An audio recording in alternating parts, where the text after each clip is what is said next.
With each passing day, Flesh and Blood is becoming more and more a truly global game. With some games cutting back on the total number of languages available, Flesh and Blood is striving to add more and more languages to their repertoire, growing the community and expanding the game worldwide. How's it going, Rogues Gallery? And today we're going to talk about how Flesh and Blood is becoming a truly global game, and we're going to be focusing specifically on two international or non-US player bases. We're going to focus on Brazil and South America at large, as well as Japan. But before we get started with that, or even the sponsor of this video, I do want to give a huge shout out to the non-US community out there, all of y'all watching this channel, this very video. I know that I think the statistic is more than half of the viewers here on Red Zone Rogue are not from the US, and that is incredible. So please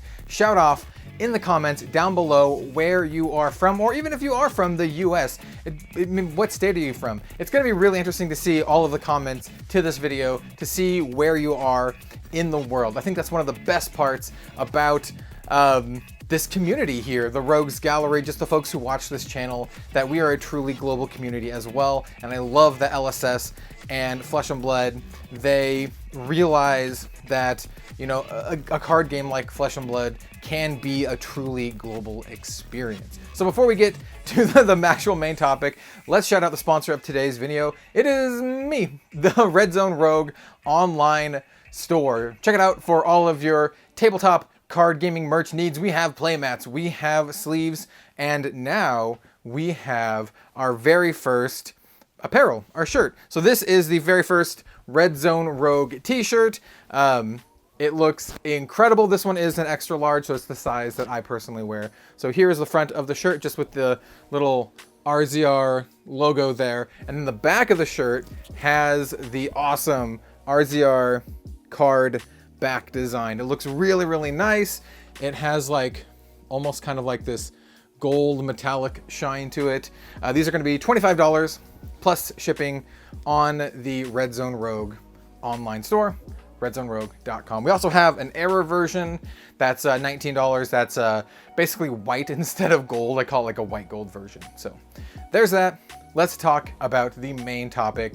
And like I said, we're going to focus a bit on Brazil and Japan, because Brazil is the most recent community that Flesh and Blood is going to be coming to in a big capacity, and I think Japan might just be the next. So we're going to talk about both of those.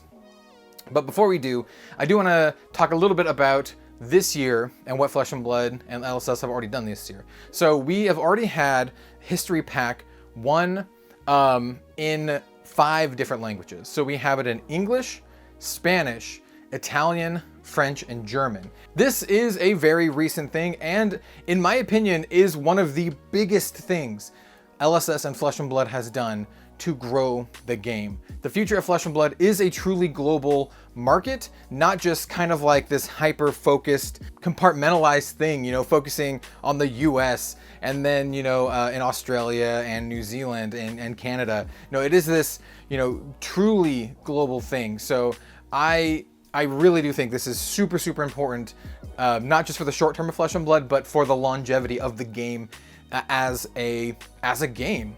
I mean, the Flesh and Blood podcast that I'm a part of, the Living Legends podcast, features 3 different countries. They're all English-speaking countries because I speak English, but it has me from the US, we have Bill from the Spike Feeders FAB from Canada, and Az from Go Again Gaming from the UK. So we have, like, you know, this tri-international podcast, and I think it, and this is kind of a little bit, maybe a little bit arrogant to say, but I think it encompasses the global vibe of Flesh and Blood, right? We have 3 different countries represented in this one podcast.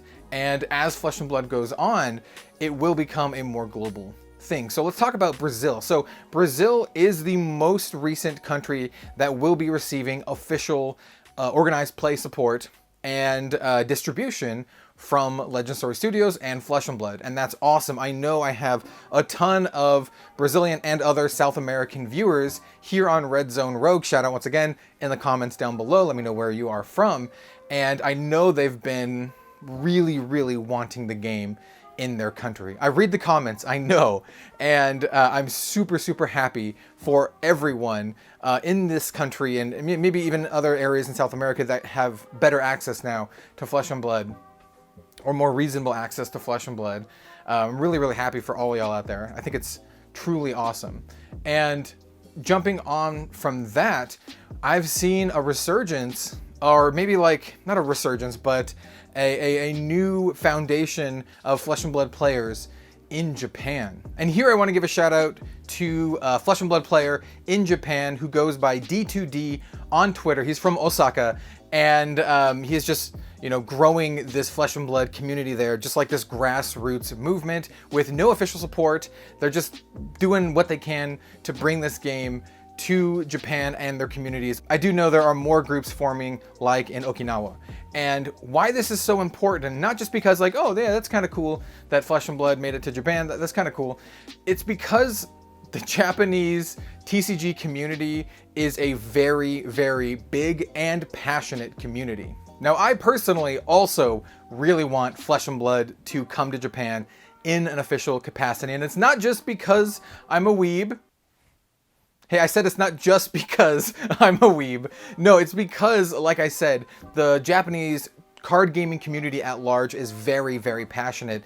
And as an example, the brand new Shadowverse Evolve trading card game, based off of the popular mobile game, recently had events in Japan with over 1,000 players. And this is a brand new card game. The Japanese card gaming market is very, very strong. Possibly one of the strongest in the world based on like the per capita size or whatever, however you want to say that. You know, for a country the size of Japan, the amount of card players and the people willing to spend a lot of money and time on TCGs is much bigger than many other countries, I would say. And so getting Japan in Flesh and Blood, and you know, these communities in Japan that are already forming around Flesh and Blood is huge. It is really, really huge. There's also a little bit of selfishness for me. I would really love to go to Japan and to be able to cast at a Japanese calling or a Japanese event. That is kind of a dream of mine. That would be amazing. But also, it's just, it would be huge for the health of the game. And I honestly really think that's the direction that Flesh and Blood is going. I have talked to folks from LSS who are aware of this. I've talked to Chris Bewley from Legend Story Studios.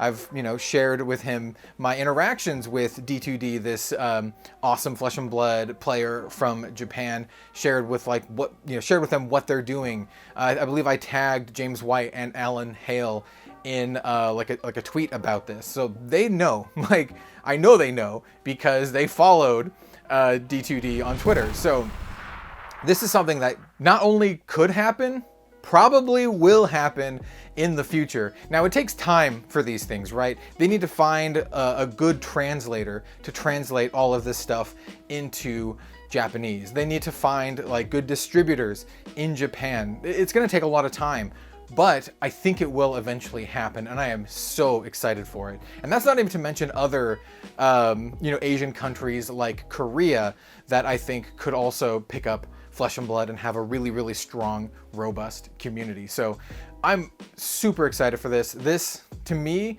really, really speaks to the longevity of Flesh and Blood. Not just because, you know, Uprising's doing really great in English and FAB 2.0 is a huge success, because they are. Both of them are true, and we'll talk about FAB 2.0 in a future video because I have a lot to say about that.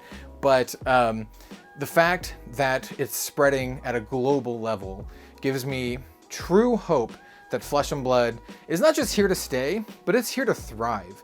And it's gonna be thriving for years to come, in my opinion. I keep saying this, that this is only the start. We're only like a couple years in. Flesh and Blood is approaching its 3rd anniversary. We're gonna be doing something special for that, by the way. But I truly believe that like we're only in the beginning stages here of Flesh and Blood. Like, we're gonna look back 7 years from now, and it's going to be the 10th anniversary of Flesh and Blood.